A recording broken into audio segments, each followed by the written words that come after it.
आगम ज्ञाता आगम पुरुष उपाध्याय प्रवर हिमाचल केसरी परम पूज्य श्री जितेंद्र मुनि जी महाराज साहब आदि ठाणे 6 चातुर्मास हेतु श्री रूपचंद एसएस जैन बिरादरी रजिस्टर्ड जगरांव में विराजमान है।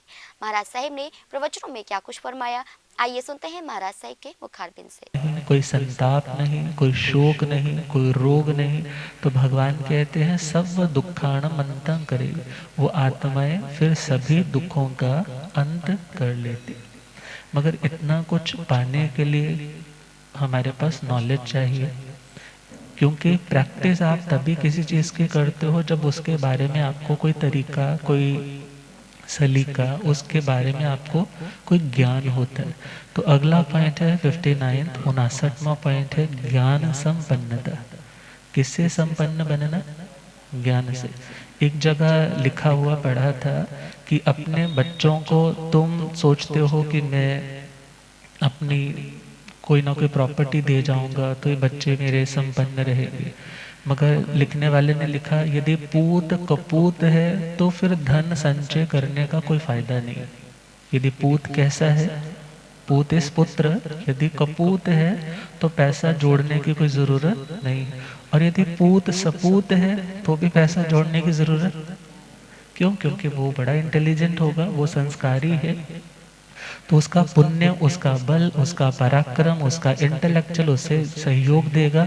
वो अपने वे ऑफ टॉकिंग के माध्यम से, अपने कार्य की क्षमताओं के माध्यम से, अपनी इंडिविजुअल पर्सनैलिटी के कारण से अपने बिजनेस को बहुत ग्रो कर सकता है।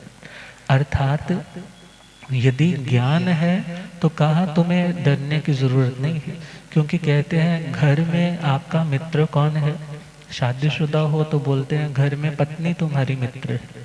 घर में कौन मित्र है? पत्नी मित्र है। अपनी हर बात तुम उनसे से शेयर करोगे। और यदि आगे चले तो पूछा विदेश में कौन मित्र है? फॉरेन में तुम्हारा कौन मित्र होगा? बोले तुम्हारी नॉलेज। कौन है मित्र?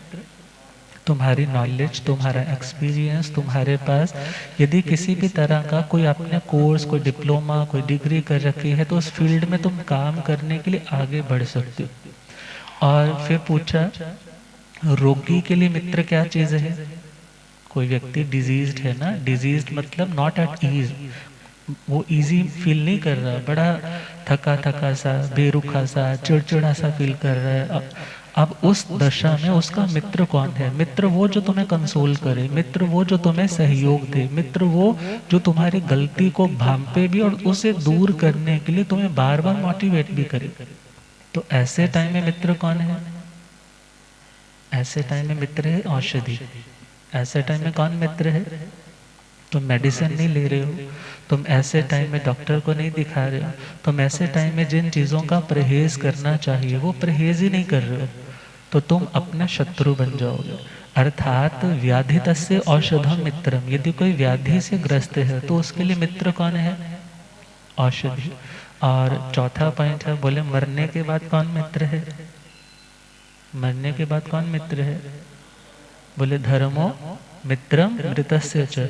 यदि व्यक्ति सपोज सब कुछ इतना कमाया, इतना कुछ बनाया, इतनी रेंज रोवर गाड़ियां भी खड़ी कर ली, इतनी बड़ी बड़ी फैक्ट्रियां भी लगा ली, मगर लास्ट टाइम आ गया जिंदगी का, तो ऐसे टाइम में तुम्हारा मित्र कौन है? ऐसे टाइम में तुम्हें कंसोलेशन देने वाला, सांत्वना देने वाला, तुम्हें ये कहने वाला कि घबराओ नहीं, मैं तुम्हारे साथ चलूंगा, तो वो कौन है?